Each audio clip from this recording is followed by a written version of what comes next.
শুভ সকাল বন্ধুরা। দেখো আমরা তিনজনে সকালে বেরিয়ে গেছি গাড়ি করে। কোথায় যাচ্ছি সেটা তোমাদের সাথে পরে শেয়ার করছি।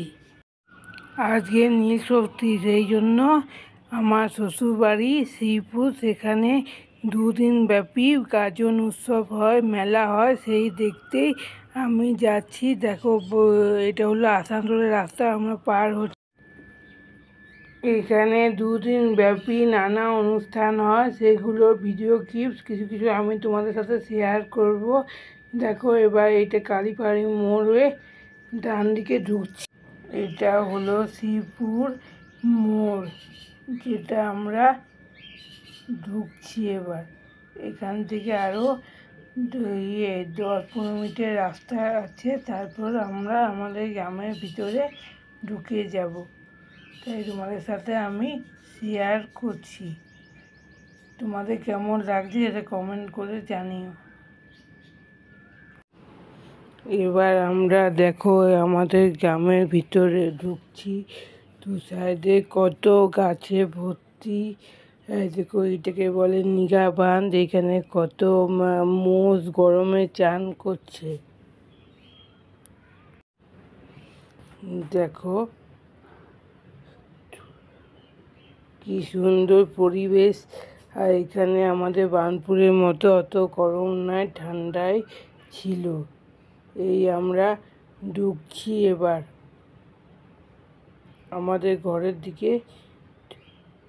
দেখো এইটা আমার শ্বশুরবাড়ির উপরের রুম। এটা হলো আমার ছোটো দেওরের ঘর, তোমাদের সাথে শেয়ার করছি আজকে। আমার ছেলে বদমাইশি করছে ঘরের ভিতরে। দেখো আমি বসে বসে ভিডিও করছি। এটা হলো জানলা দিয়ে বাইরের ভিউটা। এই যে গেটটা দেখছো, এটা আমাদের পাশে যে দুর্গা মন্দির আছে সেই গেট। সবাই দেখো ঢাক বাজছে চললো। কেন ওই যে নীল রঙের যে ঘরটা দেখছো, ওটাই হলো আমাদের বাবা শিবের মন্দির। আমি পৌঁছে তোমাদের সাথে কিছু শেয়ার করতে পারিনি, কারণ যে আমাকে রান্না চাপাতে হয়েছিল, কারণ আমার শাশুড়ি খুব শরীর খারাপ ছিল। দেখো আমি তোমাদের সাথে আমার ঘরের রুমগুলো শেয়ার করি।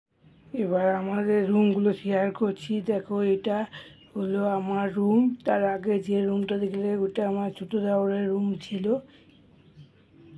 তারপর দেখো এই আমার রুমটা দেখাচ্ছি তোমাদের।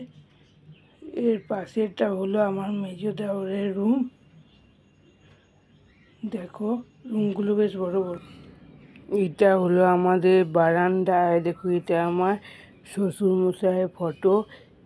এবার আমরা সিধা দুজনে উপরে উঠছি ছাদে। ছাদে উঠে তোমাদের সাথে আমি ভিডিও শেয়ার করছি। এই যে উঠছি সিঁড়ি দিয়ে উপরে 3 তলার ছাদে। দেখো আমার ছেলে গেট খুলতে পারছে না।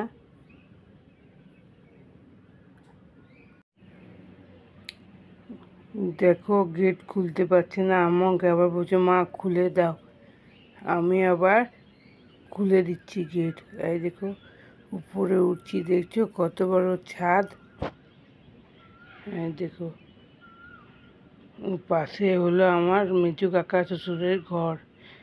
দেখো এটা হলো ছাদের পিছন দিক, যেটা তোমাদের জানলা দিয়ে দেখা যায় সেটাই। দেখো ওইখানে এখন সবাই নিচে যেয়ে দেখছিল, কিন্তু আমার আর উপোস করে আর নিচে যেয়ে আমার আর যাওয়া সম্ভব ছিল না। ওই জন্য আমি ছাদ থেকে ভিডিওটা তোমার সাথে শেয়ার করছি। ওইদিকে যে নীল ঘরটা দেখছো, ওইখানে যারা উপোস করে মানসিক থাকে তারা ওই সামনে একটা পুকুর আছে, ওখান থেকে চান করে ডন্ডি কাটে হয়। দেখো তোমাদের আমি শেয়ার করছি সেটা। দেখো ওইদিকে সব ডন্ডি কাটছে, আর তাদের আত্মীয় স্বজনরা তাদের সব সেবা করছে। তোমরা বুঝতে পারছো কি না আমি বুঝতে পারছি না। সব ডন্ডি কেটে কেটে গোটা এই মন্দিরের চারদিকে ঘুরবে। ওই দেখো সব দণ্ডি কাটছে, মেয়ে ছেলে সবাই দণ্ডি কাটে। দেখো এবার তোমরা পরিষ্কার দেখতে পারবে, যারা নীলের উপোস করে তারা এই দণ্ডিটা কাটে। দেখো অনেকে আবার তাদের সেবা করার জন্য হাওয়া দিচ্ছে। প্রচুর ভিড় হয়েছে ওখানে, বিকেলবেলায় হয় এইটা।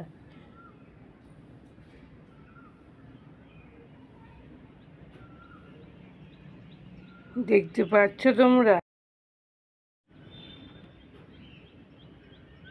দেখো সব দণ্ডি কাটছে, এখনো ঢাক বাজাচ্ছে, সব তাদের পিছু পিছু ঘুরছে ঢাক বাজিয়ে। দেখো অনেক ভিড়ও হয়েছে, খুব কষ্টের ব্যাপার এটা। দেখো তো অনেকক্ষণ, 1 ঘন্টার মতো হয় এটা। সব পুকুর থেকে চান করে গোটা রাস্তা দণ্ডি দিতে আসে। দেখো আমার ছেলে এবার মুখ দিয়ে পিয়ানো বাজাচ্ছে। দেখো আমার এটা ছোটো দেওর গিটারে গান করছিল, সেই অল্প ভিডিও ক্লিপস আমি তুলে নিয়েছি। এটা হলো আমাদের ঠাকুর ঘর, তোমরা দেখতে পাচ্ছ ঠাকুর ঘর, তোমার সাথে শেয়ার করছি আমি। এটা নিচের রুমটা, এটা আমাদের বাইরের রুম, বারান্দাটা শেয়ার করছি তোমাদের সাথে। দেখো উপরের রুমগুলো আমাদের।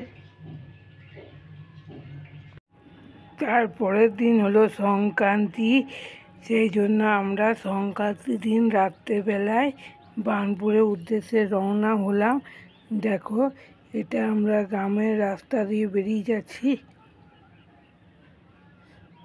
গ্রামের রাস্তা দিয়ে বেরোচ্ছি, বেরিয়ে সিধা যাচ্ছি শ্রীপুর মোড়ে দিকে। কাল যেহেতু পয়লা বৈশাখ, সেই জন্য আজকেই আমরা রাত্রেবেলায় বেরিয়ে গেলাম। দেখো আমরা গ্রামের রাস্তা পার হয়ে যাচ্ছি, এবার কালী পাহাড়ি মোড় হয়ে বেরিয়ে যাচ্ছি। তারপর সিধা এবার বাইপাসের রাস্তা আমরা ধরেছি। কি সুন্দর রাত্রেবেলায় বাইপাসের রাস্তাটা লাগে। দেখো আমিও যাচ্ছি, তার সাথে তোমাদের সাথেও কিছু কিছু ভিডিও ক্লিপস আমি শেয়ার করছি। তোমাদের যদি ভিডিওটা ভালো লাগে প্লিজ লাইক করে দিও। আর কি বলবো, যেহেতু কালকে নববর্ষ, সেই জন্য তোমাদের আগাম শুভেচ্ছা জানিয়ে আমি আমার আজকে ভিডিওটা শেষ করছি। আবার পরে অন্য ভিডিও নিয়ে আসবো। Tata, by.